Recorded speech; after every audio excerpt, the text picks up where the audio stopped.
Hi everybody, this is Cheychuu. Welcome back to my channel. How are you guys all doing? I hope that you guys are all having a beautiful day, night, wherever you guys may be in the world. And I hope that you guys are making sure to take care of your energy as such and just staying protected. Right now I'm jumping in to kind of go over astrology that is happening with March 2020. So bear with me. This might take a little bit since there's a lot of things that are kind of going on within March.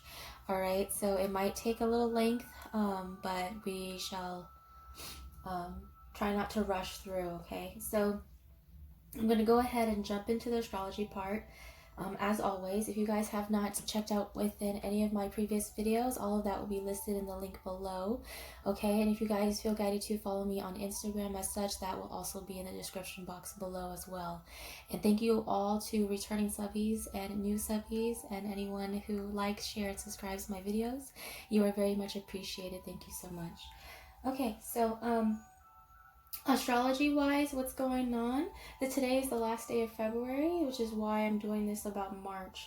Okay, so Pisces season, we are still in Pisces. The sun is still in Pisces until March 19th or the 20th is when we'll start entering into the Aries season, woohoo, which is leaving a water sign into a fire sign. So quite a big transition if you ask me, because they're complete opposites. So might be a little bit of a rough transition, but you know, people who are familiar with the Aries sign and stuff like that and how to utilize being in that fire-like energy, things won't be so bad, you know. It just, I always say it depends on how you see things and what your perspective is, you know. We all know that right now we're still in the hub of Mercury retrograde, and Mercury currently is in Pisces until March 4th. And then it will go direct into Aquarius again. So go back into Aquarius, right? And then it'll be from March 4th to the 16th that it will be transiting through Aquarius, the sign of Aquarius. And then once March 16th comes back around, it shall go back into the sign of Pisces until April 11th. Okay, so kind of tricky there, but you know, Mercury retrograde, we have to take in mind that there's also a shadow period before and after. So you know, Mercury retrograde affects people differently. A lot of people feel more affected during the shadow period versus the actual Mercury retrograde. Some people feel more affected during the retrograde than the actual shadow period. Just take what resonates, right? And leave the rest. So kind of going back into that, I did mention that Mercury retrograde, there's 3 Mercury retrogrades that are happening within this year of 2020. So this one right now we're in is the February 16th to March 9th, which is Pisces and Aquarius, right? The next one will be June 18th to July 12th, which will be in Cancer. Then the last one will be October 13th to November 3rd, which will be in Scorpio, Libra. So a lot of water, and air signs going on right now. So a lot of emotional based things being brought back up to the past. Into the present right now. So as you can tell, I'm having a hard time communicating, right? Because we are still in Mercury retrograde. Venus, I did mention, is in Aries until March 4th. So then once Venus transfers and is done with Aries and learning things within that house, she will be, I always say Venus represents the divine feminine energies within us, especially those on the twin flame journey, which is how I track the divine masculine, divine feminine energy, Venus and Mars. Mars representing the divine masculine energy. But Venus is going to be transiting into the house of Taurus on March 4th to April 3rd. Okay, so that's great. Mars is going to be in Capricorn all the way until March 30th, and then he will be moving into, I believe, Aquarius. So that's great. And then Jupiter right now is in Capricorn all the way until December 19th of 2020. So Jupiter will be in Capricorn for a while. Same with Saturn, is also within his house Capricorn, which will be all the way, I think they'll be transiting from will be coming out on March 21st of 2020 and transiting again from July 1st to December 17th. So Jupiter and Saturn are kind of hanging out right now, transiting, doing their own things for quite some time. Uranus is going to be in Taurus for a while, all the way until 2025, 2026-ish. So Uranus is going to be in the house of Taurus for quite some time. Uranus is the ruler of Aquarius energy as well. Mercury retrograde, like I did go back into that as well. I'm trying to see if I'm missing anything right now because there's so much information. Oh, okay, so they're also telling me to mention March 19th is the start of the spring equinox, so look out for that. Spring equinox is, you know... Oh, also pay attention to the northern lights as well, because whenever the spring equinox comes around, that is when Spirit mentions from, you know, the movie Brother Bear. It's very true. When the veil becomes thinner between worlds, you know, and it's easier for you to contact or be able to communicate with those on the other side, which is on the 5D, and then some on different realms. So spring equinox is a very great fertile time for manifestation, new beginnings as such. So and then also Mars conjuncts Pluto on March 23rd, which is a great big explosive type of energy. Mars being quite explosive already, being the planet of war mainly, and also Pluto representing death, Scorpion energy, Mars also representing Aries energy. So when you put those two together, it's just creating some sort of volcanic explosive energy, but being able to maneuver around those energies and utilize those energies to your benefit is going to really help, and not to really put so much fear-based energy into this, okay? So none of this is to fear, all right? It's just to be aware of what's to come and to really, you know, be aware of how you're going to maneuver around this time. It doesn't mean to be like on high alert and to be paranoid, like extra paranoid, okay? So I just want to make that very clear. As far as the moon cycles goes, we have March 2nd is the first quarter moon, March 9th being the full moon in Virgo, and March 16th being the third quarter moon, and March 24th the new moon in Aries. So great, because Virgo is a earth sign, so we just finished being in a fire sign, which was the full moon in Leo not too long ago. So Virgo is all about bringing and grounding in those energies from the like 5D into the 3D. So being able to manifest and being able to ground and balance out everything like within your life as far as that goes, mental, spiritual, emotionally, financial especially, all of that will be a little bit more, I would say, you won't feel like you're being thrown around so much, but I feel like manifestation work around that time will be a lot quicker and a lot easier. So prepare for, you know, whatever blessings or whatever wishes or old wishes that you've been trying to make throughout the year or for these past couple of months. You know, things have been feeling quite stagnant lately, but since we're going to be moving from the Pisces season into the Aries season, things are going to be start picking up quite quickly.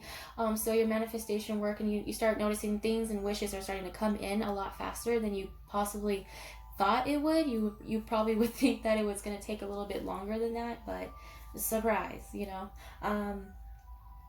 So be on the lookout for that as well. And the new moon in Aries, that's quite heavy energy as well. And then Aries is all about that new energy, right? Because Aries is the first sign of the zodiac, and Aries represents the Fool within the zodiac, which is that childlike energy, that newness, that like being a newborn in a way. So it's perfect timing for the fact that it would be in the sign of Aries for the new moon. So being inviting to anything open and new is going to be very important around that time. And I'm hearing a loud pitch within my right ear, so that is a confirmation that yes, be open to any new opportunities, any new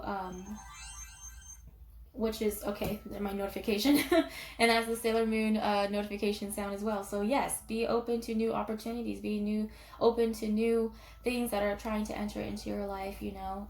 Try to open that gateway enough for Spirit to work their magic in order to help you create the best version for yourself, okay? So that's great. That was heavy. I'm at 9 minutes. Okay, cool. Animals right now that I've been seeing synchronicity wise a lot is eagles and birds, of course. Dragons, yes. Been heavily mentioned of dragons before. Dragonflies as well. A great representation of dragons, but in a different form, right? And people also believe that dragonflies are fairies, are part of the fae people as well. So unicorns, yes. Very magical ancient beings. They are not from this realm. A lot of these animals that I'm mentioning right now are not from this realm right now currently, but they were, I believe, I know for a fact since I've, checked with my spirit team, but in my belief, I know that these beings are real at one point, but right now they're real in a different realm. So you can't see them with your two physical eyes, but as far as your third eye goes, yes, you can tap into and actually work with these beings. Not all of them are seen as bad as how Hollywood depicts them to be, especially like unicorns and dragons and all of that, and saying that they're not real. But to each his own. I'm not here to convince other people otherwise. I'm just here to spread information. So ants right now have been a big symbol as well, as for especially being hardworking, working hard towards those goals, etc. Working as like co-creating whatever it is that you want within your life, right? Because working with a team of others, your spirit team, etc., takes pretty much an army to build something. Yeah, you can build something alone, but sometimes it takes that support and help from others and other individuals, that's supposed to be with you on your journey. Okay, so turtles, another ancient being.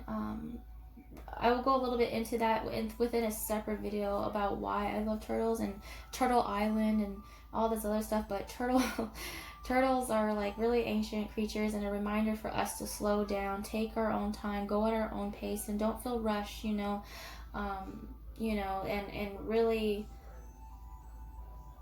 be patient with life.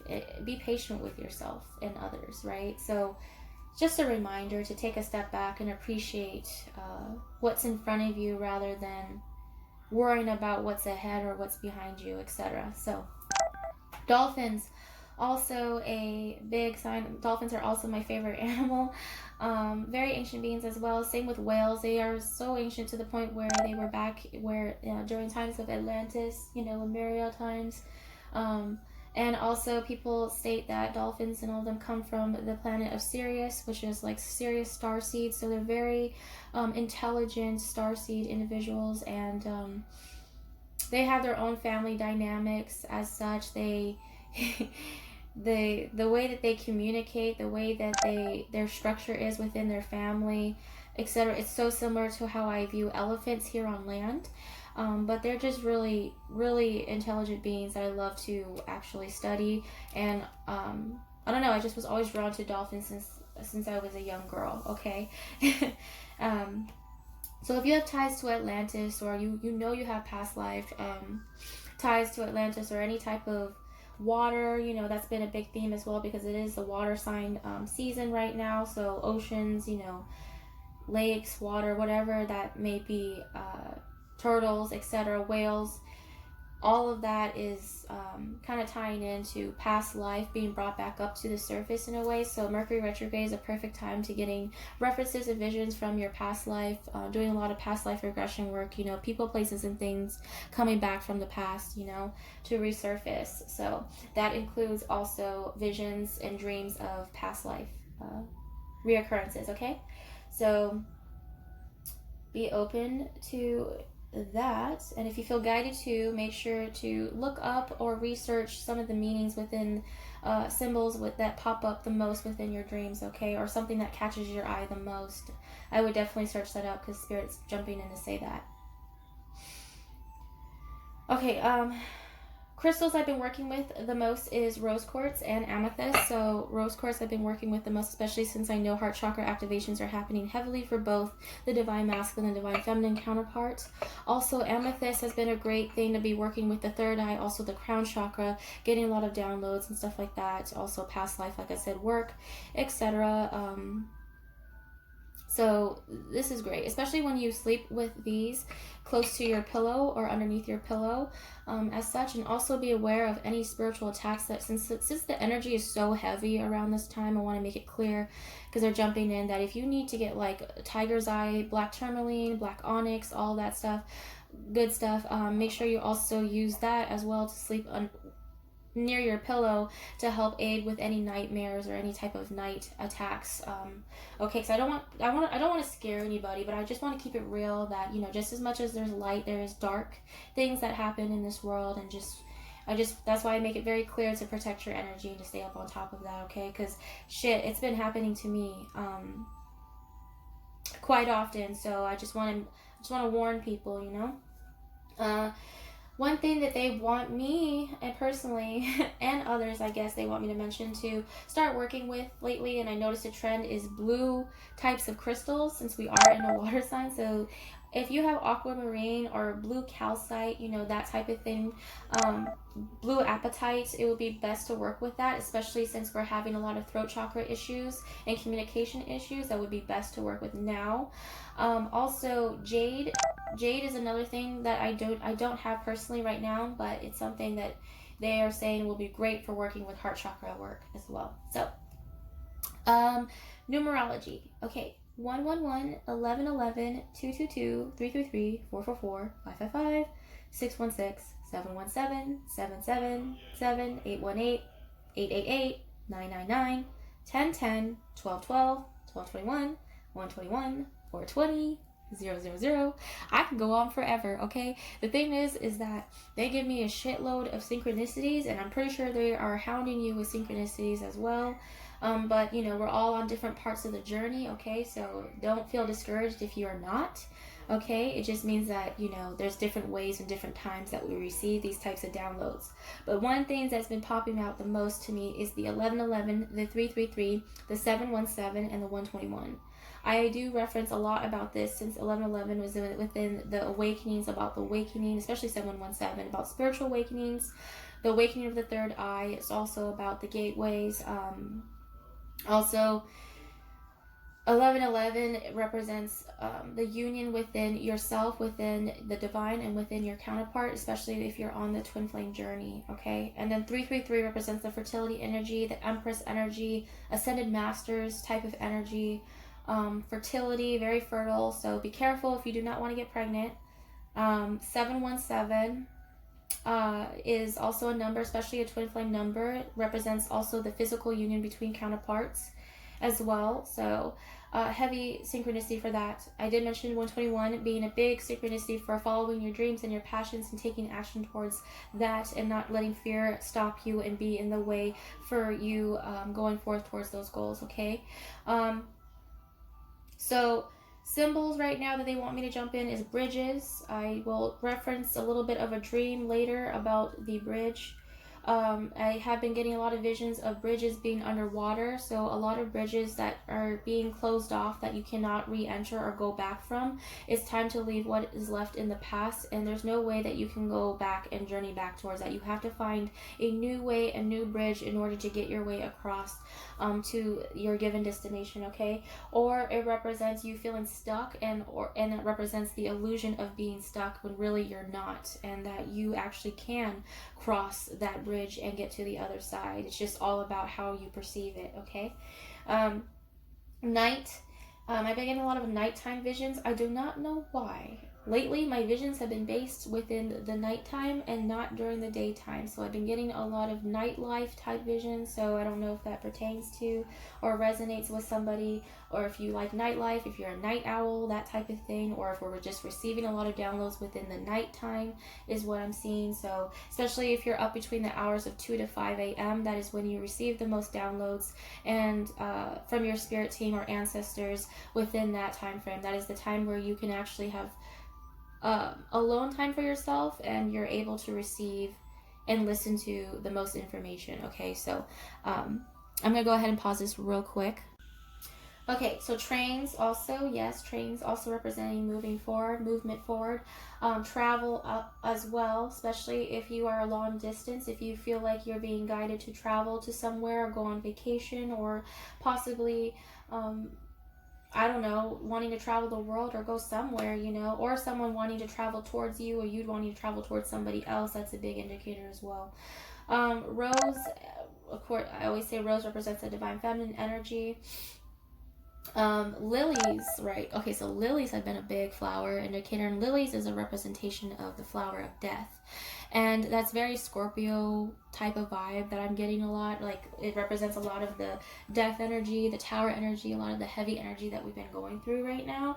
And, you know, lilies are just a big indicator that Spirit's been using for me to represent the energy that's going on right now. Lotus flowers also is a big flower synchronicity as well, because the lotus, people who don't know, grows from the mud underneath, right? So the lotus is not visibly seen on top of the surface of the water right away. The lotus actually grows from the mud underneath. So at first it's underneath in that cold darkness for a while, and then once it starts blooming, then it starts blooming out from the surface, from the mud, all the way up to the surface of the water. And then that it becomes the beautiful lotus flower that you always see that's floating on top of ponds and such. But it took a lot for that flower to bud and bloom from the surface to get there. It had to go through that dark process, and that's kind of similar to kind of what we have to go through, especially with the dark night of the soul, within our spiritual awakening process. Okay, also, rings have been a big indicator. I want to point out that I am not married, by the way, but this ring right here is a gift that I received from my grandmother not too long ago, and is an amethyst ring. And what better way than time to talk about this, because I did reference amethyst, but she was guided to, for some reason, to give out rings as gifts to all the women in the family. So I know that let me backtrack. A lot of women in my family are quite spiritual and a lot of them don't even realize it, but a lot of them do, you know. Some do a lot of spiritual practices without realizing it, but I just feel like it's just an everyday thing. It's not more so intentional. It's just something that I kind of grew up with, especially growing up within a household of Native American spirituality, African spirituality, Japanese, like spiritual, like Buddhism. Like, I've grown up with different types of forms of I just have been blessed to be in a blended family for that such. But she was guided to give rings, right? I did mention within my previous videos that someone's receiving a ring, and I did receive a ring, right? But it wasn't in the way that I thought it would be. It would be like actually from my grandmother, and I couldn't have been even more happier. Like, I'm so blessed and so happy that I received this ring from her, and I put it on my ring finger right here, on my left finger, because for some reason it does not fit any other ring finger except for this one, which is my actual left ring finger. So I just felt like, okay, you know, perfect. You know, I'm not married. I don't really go by the traditions of thinking that, oh, I shouldn't put something on this, you know, finger, you know.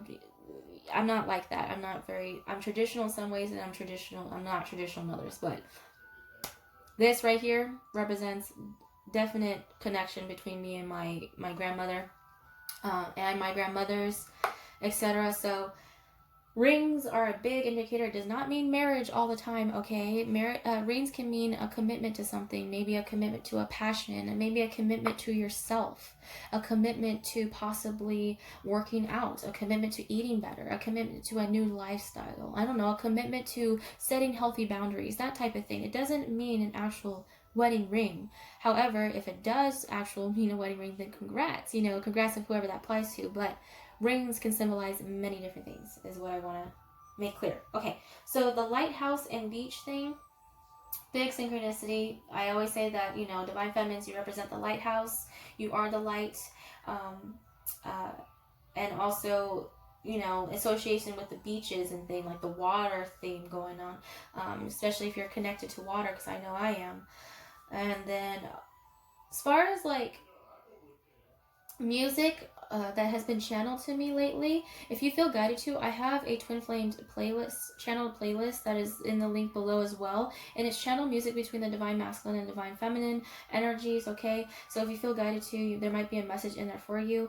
They told me to mention one song that's in there. It's called Light by Sleeping at Last, and I will play a little bit at the end of this video just to show you. But it's a very beautiful song, and I ended up crying. And it can be a message interpreted in many different ways, you know. It could be a message from possibly a father, a parent, or mother. It can be a sibling, you know, between siblings. It can be between lovers. It just depends on how, you know, you receive that message, okay? So if you feel guided to, Light Sleeping at Last is a beautiful song to listen to for right now, okay? And a reminder that you are loved, and you are seen, and you are safe, and you are protected, okay? So I feel like I got everything right now as far as energy update wise. I think I will come back. Possibly I will not make, you know, I always say I think, it's not a definite, because, you know, Spirit always shows me that if I'm too much in control, they will make it very clear, like, oh no, you don't, like, pretty much they guide me to put the videos out. So if something doesn't align with the messages that they want to put out there, they will not make me put it out there. So I just want to make it very clear too. But anywho, I hope that you guys stay safe, okay? Just recently, shout outs, happy birthday to my grandmother. Her birthday was on February 26th. She was a Pisces, and she has now since transitioned since I was 16 years old, and she's also a big spirit guide, a big ancestor that's in the spirit realm that helps me along my journey to this day. She's even in the room with me right now, and she's always with me. Also, shout out to, this is future energy, for March 25th is my cousin's birthday, and he passed away last year actually. So that really was a big pivotal moment to one of my big spiritual awakenings, okay? One of them. So shout out to him. His birthday's coming up soon, and he is an Aries, so perfect. And they're lovely, oh my god. And also this cousin right here was a Pisces moon as well, so they're in their element, and they're working hard behind the scenes on my behalf and within my family's behalf, and really helping us heal along this journey, you know. So shout out to them. Thank you so much, you know. I can't do this channel without them. This is not a one-man show. This is me and Spirit, many different spirit guides that I have as far as a team wise that are helping with this channel and along this journey, okay? So take what you will, take what resonates, and if it doesn't, throw the rest, you know. It's a timeless message, so it might resonate in the future, you know, or in the past, doesn't matter. So much love to you guys. Stay safe. I shall see you guys in my next video, and peace. 'Cause you are loved more than you know. I hereby pledge all of my days